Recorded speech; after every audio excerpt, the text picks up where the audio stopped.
tarde. Boa tarde. A ordem de prisão contra Lula. O ex-presidente passa a noite no Sindicato dos Metalúrgicos do ABC. O prazo para que ele se apresente à Polícia Federal termina às 5 da tarde. A defesa do ex-presidente entra com um novo pedido de habeas corpus no Superior Tribunal de Justiça. Lula foi condenado em segunda instância a 12 anos de prisão. Os crimes, corrupção e lavagem de dinheiro no caso do Triplex. Manifestantes bloqueiam estradas contra a prisão. E ainda, a Polícia Federal prende Paulo Vieira, ex-diretor da estatal que administra rodovias em São Paulo em governos do PSDB. O ministro Gilmar Mendes concede uma liminar para que o governador afastado Marcelo Miranda, do MDB, reassuma o cargo no Tocantins. A ex-presidente da Coreia do Sul, Park Geun-hye, é condenada a 24 anos de prisão por corrupção. Na África do Sul, o ex-presidente Jacob Zuma se apresenta ao tribunal para responder também às acusações de corrupção. O Jornal Hoje está começando. O ex-presidente Lula passou a madrugada e a manhã desta sexta-feira no Sindicato dos Metalúrgicos do ABC, em São Bernardo do Campo. O prazo dado pelo juiz Sérgio Moro para que ele se apresente à Polícia Federal em Curitiba termina hoje às 5 da tarde. O repórter César Galvão sobrevoa o prédio do sindicato lá em São Bernardo do Campo. César, boa tarde para você. Olá, Sandra, boa tarde a todos. A forma como o ex-presidente vai começar a cumprir a pena determinada pelo juiz Sérgio Moro é discutida neste momento aqui no Sindicato dos Metalúrgicos do ABC Paulista. A informação é de que o ex-presidente dormiu durante 5 horas e meia, das 2h30 até as 7 horas da manhã, e a partir desse horário começaram várias reuniões. Essas reuniões aconteceram com a assessoria jurídica do ex-presidente Lula e também com correligionários, integrantes do partido e líderes de movimentos sociais. O assunto é a apresentação determinada pelo juiz Sérgio Moro até às 5 horas da tarde. Depois da madrugada, quando o ex-presidente apareceu na janela por volta das 2 horas da manhã, Lula não apareceu mais para o público que está do lado de fora.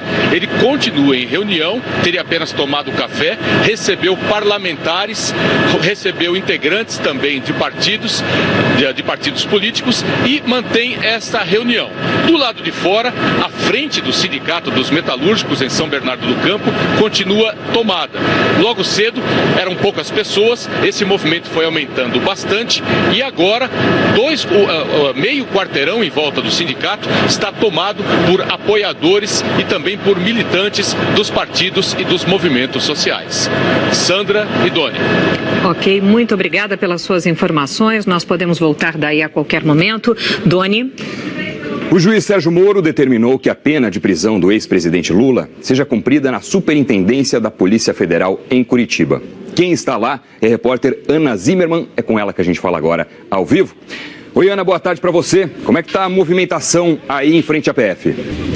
Oi, Doni, uma boa tarde a todos. A movimentação por aqui foi aumentando durante a manhã, principalmente com a chegada de jornalistas de todo o país e da imprensa internacional. Algumas pessoas param por aqui para fazer fotos, tirar selfies em frente à fachada da superintendência. Não há bloqueios nas ruas. Para daqui a pouco, às 2 da tarde, está marcada uma reunião entre a Secretaria de Segurança do Paraná e a Polícia Federal para definir um esquema de segurança para a possível chegada do ex-presidente Lula.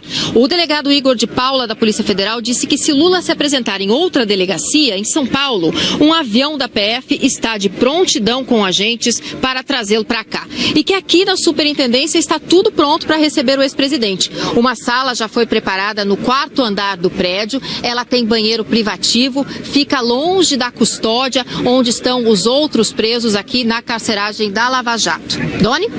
Ana Zimmermann, ao vivo, muito obrigado pelas informações. Sandra. A defesa de Lula entrou com um segundo pedido de habeas corpus, desta vez no Superior Tribunal de Justiça, para tentar impedir a prisão imediata do ex-presidente. Sobre isso, a gente conversa agora com a repórter Flávia Alvarenga, que está lá no STJ. Flávia, boa tarde para você. Existe um prazo para esse pedido ser avaliado? Oi, Sandra, boa tarde a todos. Não existe prazo não, essa decisão pode sair a qualquer momento e o ministro Félix Fischer não precisa estar necessariamente aqui no tribunal para tomar essa decisão. Ele pode tomar essa decisão de casa ou mesmo até se estiver viajando. O ministro Félix Fischer é o relator da Lava Jato aqui no Superior Tribunal de Justiça. No pedido de habeas corpus, os advogados do ex-presidente Lula alegam que a ordem de prisão não aguardou o fim do prazo dos embargos lá no Tribunal Regional Federal da 4ª Região. E também não aguardou a publicação do acórdão da decisão da última quarta-feira, lá no Supremo Tribunal Federal. E a defesa alega o seguinte: para ela não acabou, portanto, os prazos para os recursos. E disse o seguinte no documento: não houve exaurimento da jurisdição daquela corte, pois o paciente ainda não foi formalmente intimado da decisão que rejeitou seus embargos de declaração e, em face de tal decisão, ainda é constitucional e legalmente permitida a oposição de novos embargos, sem contar os apelos extraordinários, os quais, talvez seja necessário lembrar, possuem efeito suspensivo.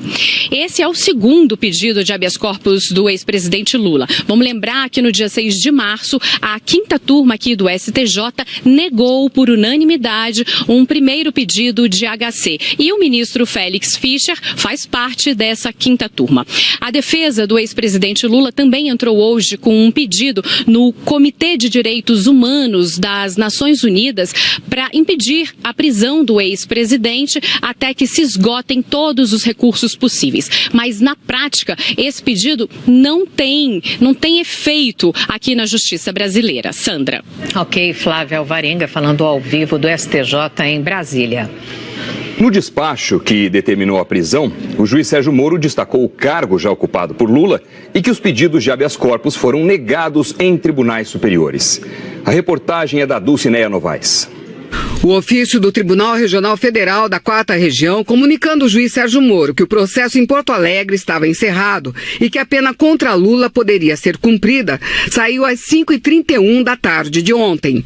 O documento foi assinado pelo juiz Nivaldo Brunoni, que está substituindo o relator do caso, desembargador João Pedro Gebran Neto, e pelo desembargador Leandro Paulsen. 19 minutos depois, às 17h50, o juiz Sérgio Moro emitiu a ordem de prisão do ex-presidente Lula. No despacho, o juiz Sérgio Moro relata o ofício que recebeu dos desembargadores do TRF4. Moro reproduz o ofício do tribunal em que os julgadores afirmam: considerando o exaurimento dessa instância recursal, forte no descumprimento de embargos infringentes de acórdão unânime, deve ser dado cumprimento à determinação de execução da pena. O ofício destaca ainda que foram negados os habeas corpus no Superior Tribunal de Justiça e no Supremo Tribunal Federal, não havendo qualquer óbice à adoção das providências necessárias para a execução. Com base neste ofício, o juiz Moro determinou: expressam-se, portanto, como determinado ou autorizado por todas essas cortes de justiça, inclusive a Suprema, os mandados de prisão para a execução das penas. No despacho, Moro diz que, relativamente ao condenado e ex-presidente Luiz Inácio Lula da Silva, concedo-lhe, em atenção à dignidade do cargo que ocupou, a oportunidade de apresentar-se voluntariamente à Polícia Federal em Curitiba até às 17 horas do dia 6 de abril de 2018, quando deverá ser cumprido o mandado de prisão. Moro proibiu a utilização de algemas em qualquer hipótese e acrescentou: os detalhes da apresentação deverão ser combinados com a defesa diretamente com o delegado da Polícia Federal, Maurício Valeixo, também superintendente da Polícia Federal do Paraná. Moro disse que, em razão da dignidade do cargo ocupado, foi previamente preparada uma sala reservada na própria Superintendência da Polícia Federal para o início do cumprimento da pena e na qual o ex-presidente ficará separado dos demais presos, sem qualquer risco para a integridade moral ou física. Nesse mesmo despacho, que determinou o início do cumprimento da pena de Lula, Moro também mandou que 2 ex-executivos da OAS também começassem a cumprir as penas a que foram condenados no caso do Triplex. Léo Pinheiro e agendor Franklin Medeiros já foram julgados em segunda instância em um outro processo da Lava Jato. Os dois estão presos na Polícia Federal aqui em Curitiba.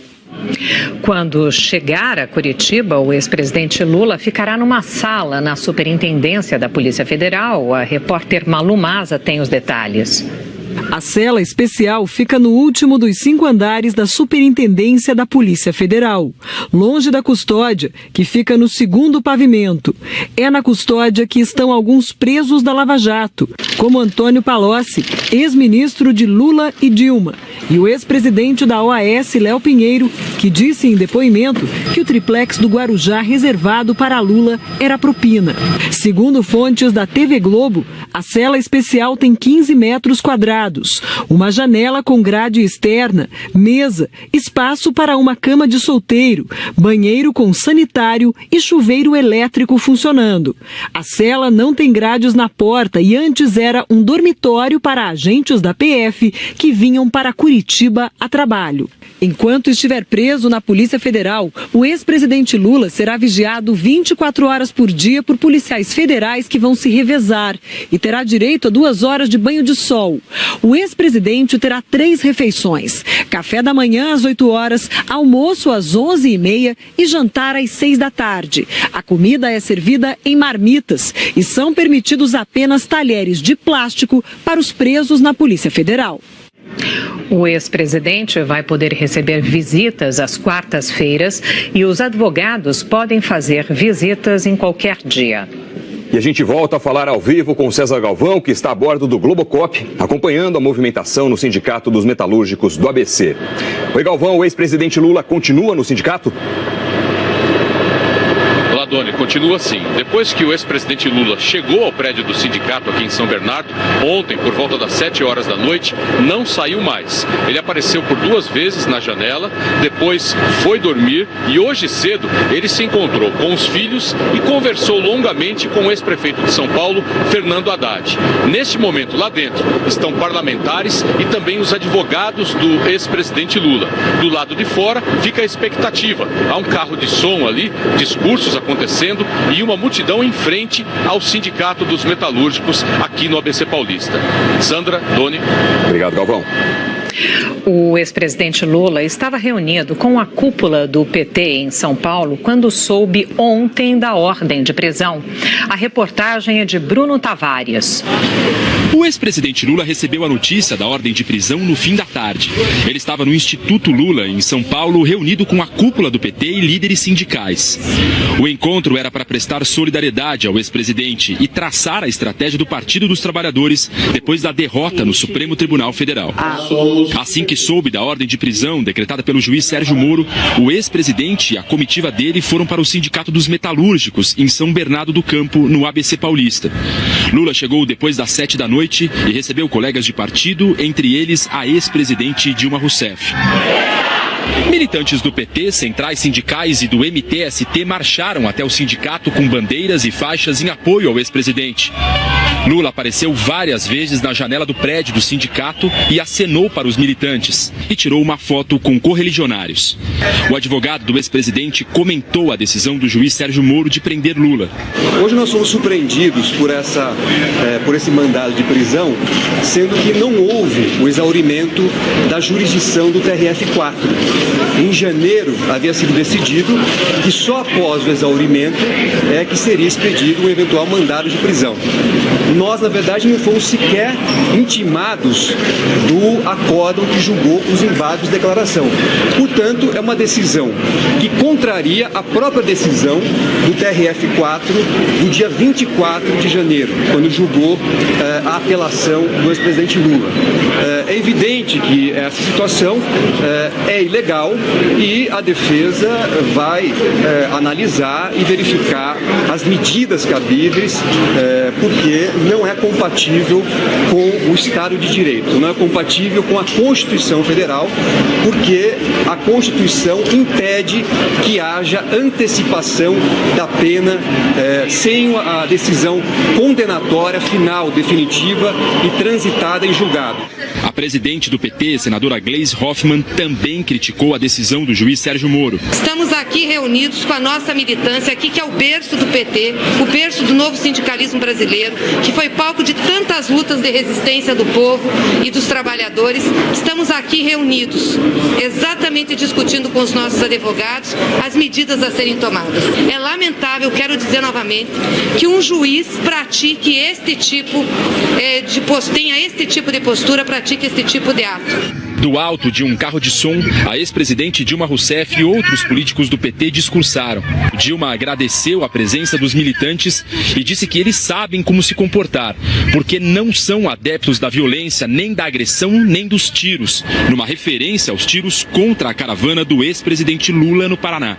Também estiveram no sindicato o deputado Paulo Pimenta, os senadores Lindbergh Farias e Humberto Costa, os governadores Camilo Santana, do Ceará, e Wellington Dias, do Piauí, o ex-prefeito de São Paulo, Fernando Haddad, e o ex-prefeito de São Bernardo, Luiz Marinho, todos do PT. O ato em defesa do ex-presidente foi até o começo da madrugada. Lula dormiu na sala da presidência do sindicato no segundo andar. Um grupo de militantes também passou a madrugada em colchões, em frente à sede do sindicato. E permanece internado num hospital o homem que foi agredido ontem em frente ao Instituto Lula. Ele teve traumatismo craniano e foi operado. Testemunhas disseram que tudo começou com um bate-boca entre ele e militantes do PT. O homem foi empurrado por este outro, de camisa amarela, várias vezes, até que bateu a cabeça num caminhão já na rua. Ele caiu e ficou imóvel por algum tempo. Foi socorrido e levado para o Hospital São Camilo, em São Paulo, onde está se recuperando. A divulgação do nome dele não foi autorizada pela família. A Secretaria de Segurança Pública de São Paulo não informou se vai investigar o caso. Jornalistas foram agredidos e hostilizados em Brasília e em São Bernardo do Campo, no ABC Paulista, ontem à noite, por apoiadores do ex-presidente Lula. Cerca de 30 militantes cercaram a equipe de reportagem do Correio Brasiliense em frente à sede da CUT em Brasília. Os militantes balançaram o carro da equipe e quebraram os vidros. Uma equipe do SBT também foi ameaçada por militantes em Brasília ontem à noite. Em São Bernardo do Campo, o fotógrafo do jornal O Estado de São Paulo, Newton Fukuda, foi atingido por ovos arremessados por um homem que vestia uma camiseta da CUT. A repórter Sônia Blota, da Band, escreveu numa rede social que também tomou uma ovada de militantes do PT ontem à noite. A Associação Brasileira de Jornalismo Investigativo, a ABRAGE, divulgou uma nota de repúdio às agressões. A ABRAGE afirmou que impedir jornalistas de exercer seu ofício é atentar contra a democracia e que os autores devem ser identificados e punidos pelas autoridades. A Associação Brasileira de Emissoras de Rádio e Televisão, a ABERT, a Associação Nacional de Editores de Revistas, a ANER, e a Associação Nacional de Jornais, a ANJ, divulgaram uma nota conjunta de repúdio às agressões e hostilidades contra os jornalistas. A nota das três entidades afirma que a liberdade de imprensa e o direito à informação são básicos na sociedade democrática e estão sendo desrespeitados pelo autoritarismo dos agressores. O Movimento dos Trabalhadores Rurais Sem Terra, o MST, fez bloqueios em várias estradas do país hoje de manhã em protesto contra a prisão de Lula. Na Paraíba, uma manifestante foi ferida. Um homem furou o bloqueio na BR-101, na cidade de Alhandra. Ele atirou na perna de Lindinalva Pereira de Lima, que participava do protesto. Ela foi levada ao hospital, que não divulgou o estado de saúde dela. O agressor fugiu. Na Bahia, militantes queimaram pneus e fecharam um trecho da BR-116 na altura de Lamarão, a cerca de 180 quilômetros de Salvador. Em Pernambuco, houve bloqueios em pelo menos 3 estradas. Na BR-232, altura de Moreno, região metropolitana do Recife. Na BR-101, em Escada, na Zona da Mata. E também na BR-428, que liga o sertão de Pernambuco à capital do estado. Em Sergipe, um bloqueio que começou de madrugada fechou uma das rodovias que dão acesso a Itaporanga da Ajuda, na região metropolitana de Aracaju. No final da manhã, a BR-235 também foi bloqueada em Frei Paulo, na região agreste do estado. Em Jaciara, Mato Grosso, militantes do MST bloquearam a BR-364.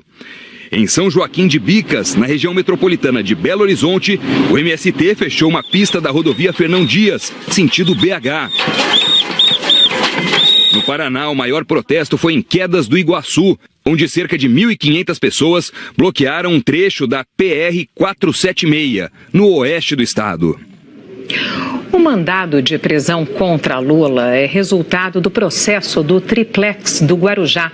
O juiz Sérgio Moro condenou Lula por ter recebido, através do apartamento, mais de R$2 milhões em propina. A reportagem é da Ana Zimmermann, de Curitiba. As investigações sobre o triplex do Guarujá, um apartamento de 215 metros quadrados, localizado no condomínio Solares, em frente à Praia das Astúrias, começaram no Ministério Público Estadual de São Paulo. Os promotores denunciaram o ex-presidente à Justiça em março de 2016. A juíza do caso enviou a investigação para o juiz Sérgio Moro, da Lava Jato, em Curitiba, por considerar que os crimes estavam ligados ao esquema de corrupção na Petrobras. O caso chegou aqui até o juiz em junho do mesmo ano. Em 2009, a OAS Empreendimentos assumiu a obra começada pela Bancop, Cooperativa Habitacional dos Bancários, que enfrentou problemas financeiros. O condomínio foi entregue aos mutuários em 2014. Em setembro de 2016, os procuradores da Lava Jato no Paraná denunciaram o ex-presidente. Afirmaram que a OAS pagou propina a Lula por meio da reserva e reforma do triplex e manteve o imóvel no nome da construtora para esconder a real propriedade. Segundo o Ministério Público Federal, o dinheiro veio de um caixa geral de propina, ligado a 3 contratos da OAS com a Petrobras. Durante o processo, Moro ouviu 75 testemunhas. Lula foi o último dos 7 réus a ser interrogado, em maio do ano passado. O ex-presidente disse que visitou o apartamento, mas que não quis comprá-lo. A verdade é o seguinte, doutor Lula, eu vou repetir. Eu não solicitei, não recebi, não paguei nenhum triplex. Em julho do ano passado, Sérgio Moro condenou o ex-presidente Lula a 9 anos e 6 meses de prisão pelos crimes de corrupção passiva e de lavagem de dinheiro. Na sentença, o juiz levou em conta documentos, perícias, notas fiscais da reforma, quebras de sigilo fiscal e bancário, depoimentos de testemunhas e réus, e considerou que não era necessário o triplex estar em nome de Lula, porque o crime era justamente ocultar a propriedade. Segundo Moro, Lula recebeu por meio do triplex mais de R$2 milhões em propina. Um dos réus, Léo Pinheiro, ex-presidente da OAS, disse em audiência que o triplex estava reservado para Lula. O apartamento era do presidente Lula desde o dia que me passaram para estudar os empreendimentos da Bancop. Já foi me dito que era do presidente Lula e sua família, que eu não comercializasse e tratasse aquilo como uma coisa de propriedade do presidente. O Ministério Público afirma, juntou documentos que supostamente diriam isso, que esse apartamento, esse triplex, não teria sido colocado à venda jamais pela OAS. Nunca foi colocado à venda pela OAS. Desde lá de 2009. Desde 2009. Eu tinha uma orientação para não colocar à venda, que pertenceria à família do presidente. Fotos anexadas ao processo mostram Lula e Léo Pinheiro visitando o imóvel. Ao finalizar a sentença, o juiz escreveu que é de todo lamentável que um ex-presidente da República seja condenado criminalmente, mas a causa disso são os crimes por ele praticados, e a culpa não é da regular aplicação da lei. Prevalece, enfim, o ditado: não importa o quão alto você esteja, a lei ainda está acima de você. A defesa de Lula recorreu ao Tribunal Regional Federal em Porto Alegre, argumentando que os valores usados para a compra e reforma do triplex não vieram da Petrobras e que Lula não pediu qualquer vantagem indevida em razão do cargo de presidente. Os advogados também alegaram que o juiz negou a produção de provas, não seguiu a denúncia e se baseou no depoimento de um dos réus, o ex-presidente da OAS, Léo Pinheiro, que tenta acordo de delação premiada. O recurso foi julgado no dia 24 de janeiro deste ano pelo tribunal, numa sessão que durou mais de 8 horas. O relator, desembargador João Gebran Neto, e os desembargadores Vitor Laus e Leandro Paulsen consideraram que houve pagamento de propina e que existem provas. Para além da prova material, até aqui referida, a prova oral indicando que o apartamento 174, posteriormente modificado para 64A, estava reservado ao ex-presidente. E mais, a prova indica que os recursos necessários para o pagamento da diferença entre aquilo que inicialmente foi adimplido pelo apelante e por sua esposa, agregado com as reformas, foram arcados pela OAS. O tribunal aumentou a punição para 12 anos e 1 mês e determinou que a pena seja cumprida inicialmente em regime fechado, depois do julgamento de todos os recursos no próprio TRF4. A defesa do ex-presidente anunciou que entraria com recurso. Porque é uma decisão, como eu já disse, que condenou uma pessoa que não praticou o crime. E nós acreditamos que esse resultado é o que vai prevalecer e que nenhuma medida restritiva será aplicada ao ex-presidente Lula. Para tentar evitar que Lula fosse preso, os advogados seguiram 2 caminhos: embargos de declaração, um recurso para os próprios desembargadores em Porto Alegre, e pedidos de habeas corpus preventivos em Brasília, no Supremo Tribunal Federal e no Superior Tribunal de Justiça. No dia 6 de março, os ministros do STJ negaram, por 5 votos a 0, o pedido de habeas corpus preventivo. A defesa pretendia impedir a prisão de Lula após se esgotarem os recursos em segunda instância. A decisão no STJ foi unânime. No meu entendimento, não se vislumbra a existência de qualquer ilegalidade na determinação de que o paciente venha, porventura, iniciar o cumprimento provisório da pena após esgotamento dos recursos em segundo grau. No caso, os embargos de declaração. No dia 22 de março, foi a vez dos 11 ministros do Supremo avaliarem o pedido de habeas corpus preventivo. Numa sessão que durou 4 horas, os ministros decidiram primeiro que poderiam julgar o pedido, mas essa decisão levou a tarde toda.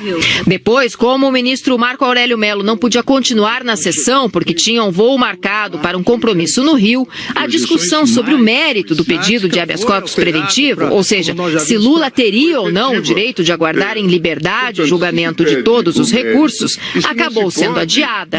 Em seguida, os ministros então decidiram, por 6 votos a 5, atender a um pedido da defesa e conceder ao ex-presidente Lula um salvo-conduto, impedindo que ele fosse preso antes do fim do julgamento, remarcado para o dia 4 de abril. Deferida a liminar para que até o julgamento deste habeas corpus, que será na sessão do dia 4, na primeira hora, portanto, será o primeiro processo a ser apregoado para continuidade de julgamento. Até este dia, então, a garantia do paciente de ter a salvaguarda da sua locomoção, e que foi o pedido formulado. Será imediatamente expedido o ofício neste sentido. No dia 26 de março, os desembargadores do Tribunal Regional Federal da 4ª Região em Porto Alegre, a segunda instância da Lava Jato, negaram por unanimidade os embargos de declaração pedidos pela defesa. Fizeram apenas uma correção técnica no texto.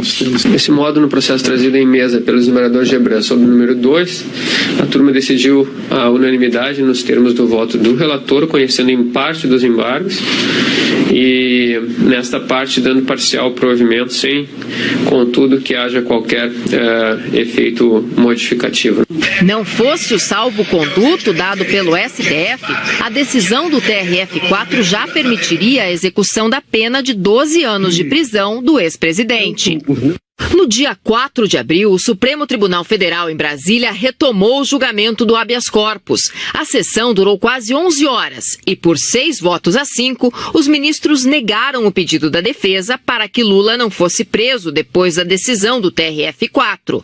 E no mérito, por votação majoritária, o Supremo Tribunal denegou a ordem nos termos do voto do relator, vencidos os ministros Gilmar Mendes e Dias Toffoli, numa parte menor, e os ministros Ricardo Lewandowski, Marco Aurélio e Celso de Mello, que concediam a ordem. Essa é a proclamação do resultado. A ordem de prisão de Lula repercutiu no meio político, como conta a repórter Gioconda Brasil, de Brasília. No plenário do Senado, 2 aliados de Lula, os únicos presentes à sessão, criticaram a ordem de prisão. O senador Paulo Paim, do PT do Rio Grande do Sul, considerou que os prazos de defesa não foram respeitados. O que nós estamos pedindo? Só respeitem os prazos legais para tomar a decisão final. A prisão de Lula já era dada como certa depois do resultado do julgamento de quarta-feira no Supremo Tribunal Federal. O mandado de prisão foi expedido 17 horas depois do fim do julgamento. O meio político reagiu imediatamente. O líder do DEM, Rodrigo Garcia, disse que a ordem do juiz Sérgio Moro seguiu a lei e que Lula teve amplo direito de defesa. O que nós precisamos é ter serenidade, não transformar isso numa disputa de partidos, porque quem determinou a prisão do ex-presidente Lula foi a Justiça brasileira. O líder da rede na Câmara, João Derli, afirmou que a condenação por lavagem de dinheiro e corrupção passiva demonstra que o mau uso da coisa pública teve consequências graves perante a lei. Para o senador da rede, Randolfo Rodrigues, a prisão era esperada. Não esperava que fosse tão rápida a execução. Primeiro é de se lamentar porque se trata de um presidente da República com o nome e com o papel que ele teve na história nacional. Mas decisão judicial em uma democracia não se discute, se cumpre. As centrais sindicais, CTB, Força Sindical, UGT, Nova Central e CSB se manifestaram. Divulgaram nota se solidarizando com Lula e afirmando que a prisão foi uma medida radical. O presidente da Câmara também divulgou nota. Segundo Rodrigo Maia, a prisão de um ex-presidente não pode ser celebrada, mas para ele, o mandado de prisão decorreu dentro de um processo submetido à mais alta corte do Poder Judiciário, em que foi respeitado o amplo direito de defesa. O presidente Michel Temer e ministros não se pronunciaram. A avaliação é que o caso não afeta o Planalto e que o melhor era não comentar, no momento, a ordem de prisão do ex-presidente Lula. A ordem de prisão a Lula também é destaque nas edições online dos jornais internacionais. Por isso a gente vai a Londres falar com a nossa correspondente, Cecília Malan. Oi, Cecília, boa tarde para você. O que dizem do nosso país por aí? Boa tarde, Sandra. Olha, os jornais dizem que essa decisão terá impactos políticos e destacam a reviravolta na carreira, na trajetória do ex-presidente Lula. Para o Financial Times, a ordem de prisão demoliu os planos do líder populista de retornar à política nas eleições presidenciais de outubro. O jornal The Guardian alertou que a decisão pode aprofundar as divisões políticas no Brasil. A expectativa para a prisão do ex-presidente está na página principal da edição online do Le Monde. O jornal francês diz que a saída de cena de Lula vai deixar um vazio político.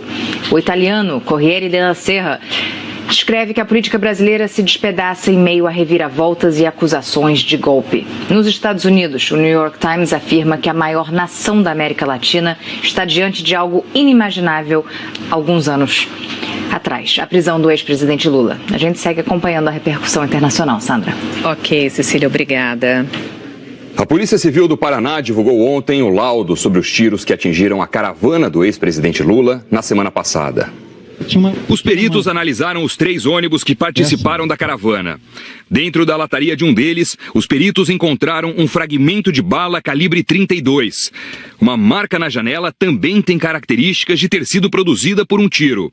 O laudo concluiu que o atirador estava à direita do ônibus, a uma distância de 18 metros e a uma altura de 4 metros.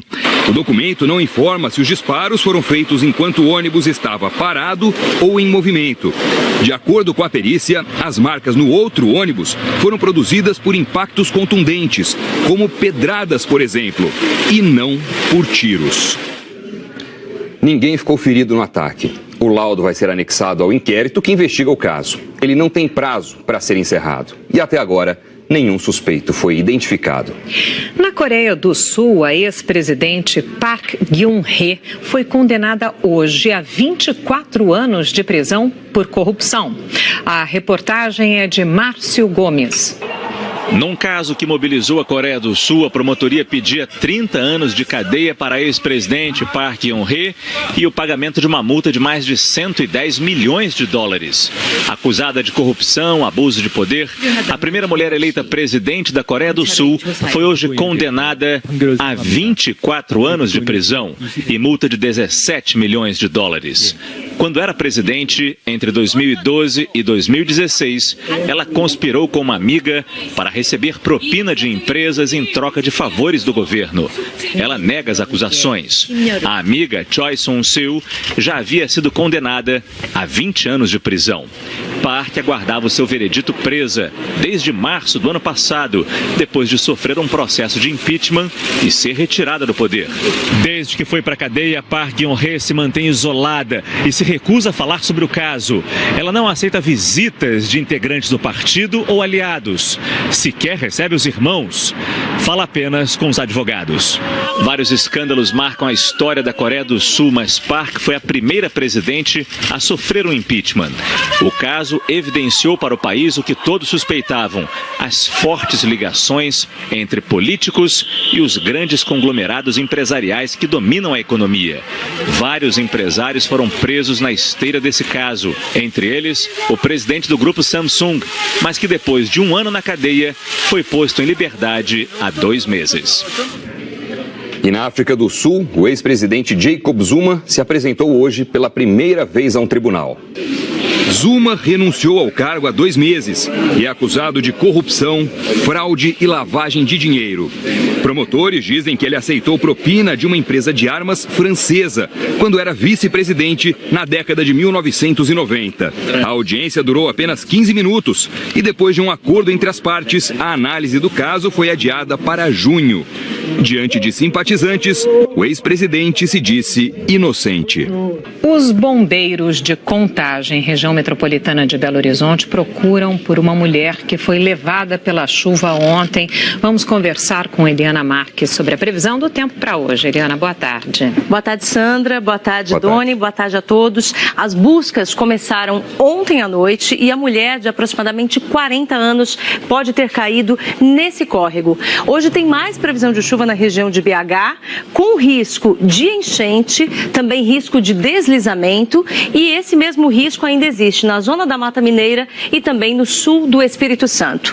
Nesse momento, as nuvens mais carregadas estão no norte de Minas, no oeste da Bahia, no Tocantins, no norte de Mato Grosso e também do Amapá. Em Goiás também deve chover forte e ontem já teve esse temporal aqui em Goiânia. Nós demos a previsão aqui no Jornal Hoje. Hoje, chuva fraca nessas áreas aqui, olha, sul do Rio Grande do Sul, também entre o litoral de Santa Catarina, do Paraná, no litoral de São Paulo até a Baixada Santista e entre Salvador e Natal. Leste da Bahia, área em amarela, previsão de tempo firme. E também aqui entre Mato Grosso do Sul, grande parte do interior paulista e grande parte da região sul, todas essas áreas com sol a tarde toda. E calor de quanto agora à tarde? Olha, capitais sem chuva, máximas de 31 graus lá em Campo Grande, em Porto Alegre 28 e em Curitiba 25 graus. Aqui em São Paulo 27 com possibilidade de chuva fraca, no Rio máxima de 30 graus. Aí já pode ter chuva forte, já choveu forte há pouco em alguns bairros. No Recife, chuva passageira e Fortaleza e Macapá com previsão de temporal. Amanhã temos 10 capitais aí no caminho dos temporais da chuva forte. Nossa, tem algum lugar que não chove nesse sabadão, não? Tem, vai ter sábado aí para aproveitar, olha, na serra ou na praia. A gente colocou aqui Gramado, São Joaquim, Campos do Jordão. Todas essas cidades amanhecem com um friozinho, olha só, 14, 10, 12 graus, mas depois esquenta. Em Salvador, em Florianópolis e também no litoral de São Paulo, vai da praia amanhã, com bastante sol, com bastante calor. Olha, Guarujá com máxima de 30 graus amanhã e essa chuva que a gente vê aqui não é para desanimar, é pouca chuva. É só para refrescar. É. Muito bom. Bom fim de semana. Valeu para você também. Tchau, tchau. Preso hoje em São Paulo, o engenheiro Paulo Vieira de Souza, diretor da Dersa, uma empresa de economia mista que cuida de obras viárias em São Paulo. Ele é acusado de desvio de dinheiro. O engenheiro foi preso porque, segundo denúncias do Ministério Público, estava ameaçando uma testemunha. A reportagem é do Wallace Lara. O engenheiro Paulo Vieira de Souza foi preso na casa dele, nesse prédio, num bairro nobre de São Paulo, no começo da manhã. Passou por exame de corpo de delito no Instituto Médico Legal Oeste e foi encaminhado ao Centro de Detenção Provisória, em Pinheiros, onde vai ficar preso. O engenheiro é acusado de comandar um esquema de desvio de dinheiro em 3 obras viárias do governo de São Paulo. Paulo Vieira de Souza foi diretor da Dersa entre 2005 e 2010, durante os governos de Geraldo Alckmin, do PSDB, Cláudio Lembo, do então PFL, José Serra, do PSDB e Alberto Goldman, também do PSDB. Uma ex-funcionária da Dersa contou aos procuradores que criou 1.700 cadastros falsos para desviar indenizações de terrenos que seriam desapropriados. Os procuradores dizem que as indenizações iam para a quadrilha comandada por Paulo Vieira de Souza. A Justiça Federal decretou a prisão preventiva de Paulo Vieira de Souza porque, segundo o Ministério Público Federal, ele ameaçou a ex-funcionária que está colaborando com as investigações. O engenheiro e outras 4 pessoas foram denunciados por crimes como peculato e formação de quadrilha. Os procuradores dizem que a fraude chegou a R$7.700.000 em valores da época. O engenheiro também é investigado por ter movimentado R$113 milhões em contas na Suíça. Ameaças para que ela não falasse sobre os desvios de verba pública no qual ela presenciou e no qual ela praticou juntamente com os demais membros da quadrilha. Em dezembro do ano passado, Paulo Vieira foi incluído como investigado no inquérito no Supremo Tribunal Federal, que apura possíveis crimes cometidos pelo senador José Serra, do PSDB, que tem foro privilegiado. As investigações foram autorizadas depois que delatores da Odebrecht relataram irregularidades na licitação das obras do trecho sul do Rodoanel, em São Paulo. Por meio de nota, a Dersa afirmou que uma auditoria interna levantou parte relevante das informações que estão na denúncia do Ministério Público. Afirmou ainda que Paulo Vieira não ocupa nenhum cargo na empresa desde 2010 e que, se for comprovada a existência de desvios, o governo do estado vai buscar ressarcimento. O PSDB disse que não manteve, em tempo algum, qualquer vínculo com o engenheiro Paulo Vieira. Disse que apoia as investigações e espera que os culpados sejam punidos. O ex-governador Alberto Goldman e o governador Geraldo Alckmin, que deixa o cargo hoje à tarde, não responderam aos nossos contatos. A assessoria do senador José Serra disse que ele não vai comentar o caso. Nós não conseguimos contato com o ex-governador Cláudio Lembo. E a defesa de Paulo Vieira disse que considera a medida arbitrária e desnecessária, já que o engenheiro sempre esteve à disposição da Justiça. O ministro Gilmar Mendes, do Supremo Tribunal Federal, concedeu no fim da manhã uma liminar determinando o retorno aos cargos do governador do Tocantins, Marcelo Miranda, do MDB, e da vice-governadora Cláudia Leles, do PV. Nós vamos ao vivo à sede do Palácio Araguaia, em Palmas, conversar com Cassiano Rolim. Boa tarde, Cassiano.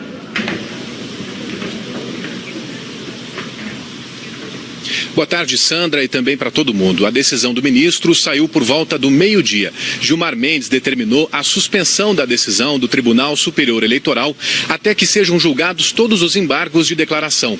No dia 22 de março, a Corte do TSE cassou os mandatos do governador Marcelo Miranda, do MDB, e da vice Cláudia Leles, do PV, por uso de Caixa 2 na campanha de 2014. A Justiça Eleitoral tinha determinado a realização de eleições diretas para 3 de junho.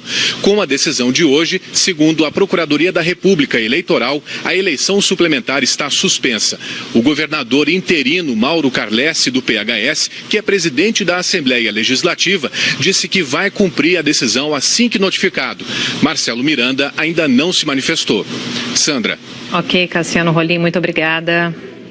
3 pessoas morreram e mais de 100 ficaram feridas em confrontos com tropas israelenses na fronteira com a faixa de Gaza. Segundo o exército de Israel, 20 mil pessoas estão ateando fogo em pneus e tentando sair de Gaza, controlada pelo grupo Hamas, para Israel. Os palestinos participam da Marcha do Retorno. É um protesto para exigir a volta dos refugiados palestinos ao território que eles consideram ser deles. Desde 1948, essas terras são controladas por Israel. O Globo Repórter completa 45 anos nesta semana e comemora com um programa que interessa a todos. O homem, a mulher, e a busca pela saúde. O homem que enfrentou a morte, 16 minutos com o coração parado. A vida mudou depois disso?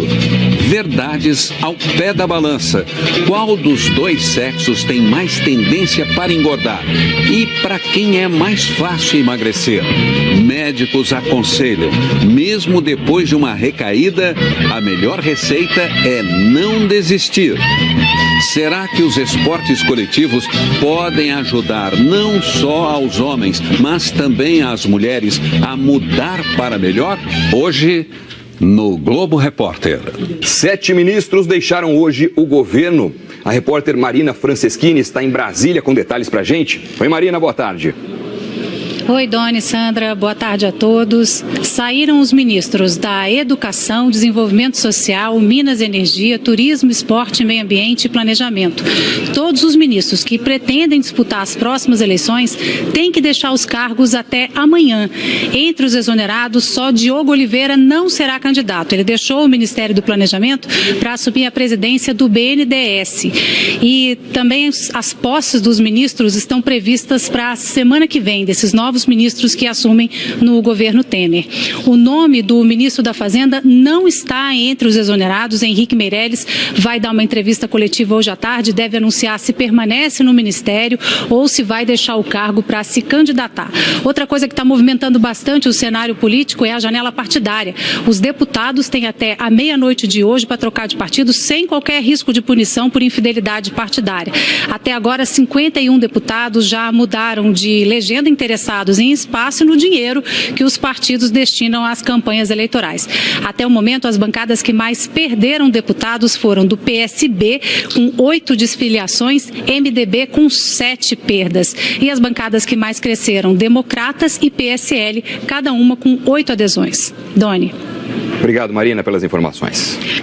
O Jornal Hoje termina aqui. Você acompanha outras notícias no Jornal Nacional. Uma ótima tarde para você.